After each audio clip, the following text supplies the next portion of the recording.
Yes, guys, it's happening finally. We are back with the Champions League quarterfinals.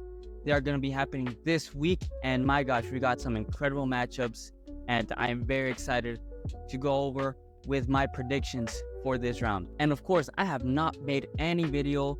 I've done like 5 back-to-back Champions League videos, but I mean, it's my favorite competition, let's be honest. And Real Madrid is not doing so well in La Liga.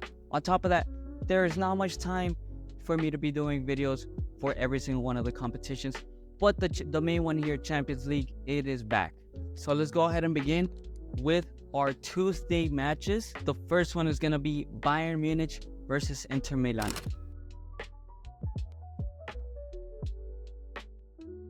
And look, this is a very, very equal matchup. This is not the Bayern Munich that we had seen for decades even. And this is not the Inter that we had seen in recent years where they weren't as competitive. As we saw, Inter were able to make it to the Champions League final, 3 years back, I believe, against Manchester City. And after that, they've been consistently right there in the quarterfinals, semifinals area. This, as stated in previous videos, is the worst Bayern that I've ever seen. Defensively, this team is horrendous. Attacking-wise, this team is pretty good, but they did lose Jamal Musiala, which is an incredible player that I love to watch. Not only that, but it seems like Upamecano has also gotten injured. And yes, he might have not been the best center back, but he was their starting center back for quite a while. They have quite a bit of injuries, including there is Alphonso Davies. He is a pivotal part in this Bayern Munich defense. So it's going to be very tough for them. On the other side, we have Inter, who seem to be pretty strong. They don't have many injuries, just one player suspended. And I honestly think that this team is a lot more balanced than Bayern Munich. I mean, these guys they're not in first place in the Serie A, but they are a very, very strong team in the Champions League. I believe they've lost one game this whole season. They comfortably beat Feyenoord, who knocked out AC Milan, and overall their defense just looks very, very strong. Same with their attack and their midfield. I mean, I really do think this team is more balanced than Bayern Munich. That's why I do see, at least in this first leg, where they're going to be playing in the Allianz Arena, I see a 1-1 draw. I don't see them, any other two teams, taking away a lead off of this first leg. But yeah, that's my prediction for a first leg between Bayern Munich and Inter Milan. The next match that's going to be happening this Tuesday is going to be Real Madrid versus Arsenal. Going to be starting in the Emirates. And oh my gosh, am I scared of this game? Not really. As a Madridista, Arsenal have just been seen as mid in the Premier League. They have not seen very frightening, if anything. However, they did get Bukayo Saka back from injury. Him alongside with Martin Odegaard, they are going to be a very threatening force to be reckoned with. However, they don't have a strike. I believe they have Mikel Merino going to be starting as a striker once again. So it shouldn't be very difficult for Real Madrid to lock them down. And yes, we are missing Ferland Mendy, but I just think he didn't have a good season this season anyways. Fran Garcia had been pretty solid. He's going to get his chance to prove himself in that position. Now, where I'm really, really worried is Lucas Vázquez. If that guy starts against Arsenal, I don't know what we could expect. This could I believe we would lose if Lucas Vázquez starts. You got to play Valverde on that right back position. You cannot move him from there.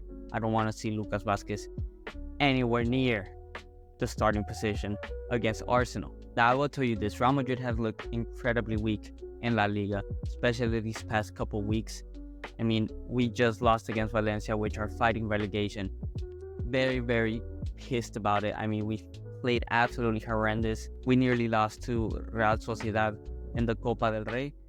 But Real Madrid, we know that it's a different beast in the Champions League. And hopefully that beast comes out and terrifies Arsenal to get us that lead. Arsenal are still a force to be reckoned with. And now with Bukayo Saka, more so than then. So we got to be very careful. Arsenal's not very attacking, not very good at attacking. So I believe we're going to end up in a 1-0 win against Arsenal in the Emirates for the first leg. Hopefully that happens.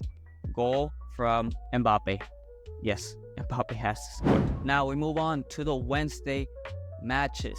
First one we're going to be taking a look at is PSG versus Aston Villa.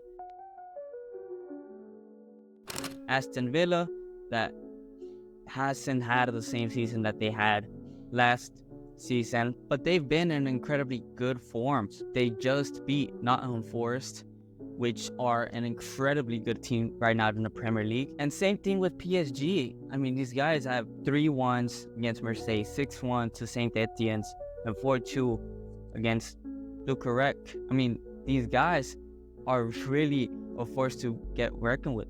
And I do think PSG is going to go through.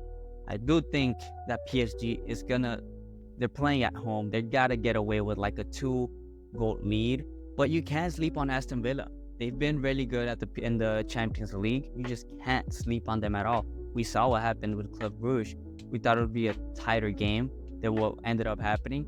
But it just shows how good this Aston Villa can be if you give them an inch of space to actually play. So yes, I think this is going to be a high-scoring game, especially because Marquinhos is going to be on a red card for this game. But I think PSG's attack and midfield is more than enough to beat Aston Villa. So I think it's going to be a tight 3-2 game to PSG in home for the first leg.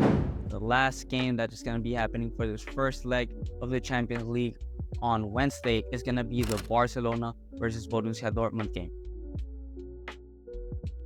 At a first glance, judging about how Barcelona had looked, and not only in the La Liga, but in the Champions League in general, and how Dortmund has looked in the Champions League, also in the Bundesliga, it seems like an easy sweep for Barcelona. But Barcelona, we have seen them go through a bunch of demons, lose a bunch of times. We remember that Roma game that they had, that Liverpool match that they had years ago in the quarterfinal as well. Will Barcelona be able to conquer those demons once again and move on to the next round? I don't know. Dortmund at the same time looked absolutely horrendous, horrible to watch. Probably Guirassy and Adeyemi are those players that you got to watch out for. And I think they're going to be a very difficult team to play that high line that Barcelona loves to play, because these guys are quick. Like the attack for Borussia Dortmund are very, very fast. And we saw what Adeyemi was able to do against Real Madrid in the Champions League final. He wasn't able to score, but he was darn close to scoring. However, we know the talent that Barcelona has with Lamine Yamal, Rafinha. Lewandowski continues on with an incredible form at his 36 years of age. Not only that, Pedri has been in incredible form recently. I don't think Borussia Dortmund is going to be able to beat this Barcelona at home in the first leg. We got to see the second leg. But I think in this first leg, Barcelona has to take home a 3-1 lead at least. Now, of course, even if they get a 3-1 lead, that doesn't mean that Barcelona can lose in the next leg, because we've crazier things we've seen with this Barcelona team. And maybe my bias is leaking in a little bit. Yes, I do hope Barcelona goes eliminated to Borussia Dortmund, but I don't see it happening. So yeah, I would put Barcelona beating Dortmund 3-1 in the first leg in their home ground. That's going to be it for the first leg of the Champions League. This week, I will follow up with not only my reaction to the first leg, but also the predictions for the next leg that is going to be happening next week. Just for a quick refresher, these games are going to be happening on Tuesday, and these are going to be happening on Wednesday. I hope you guys enjoyed, and I'll see you guys in the next one.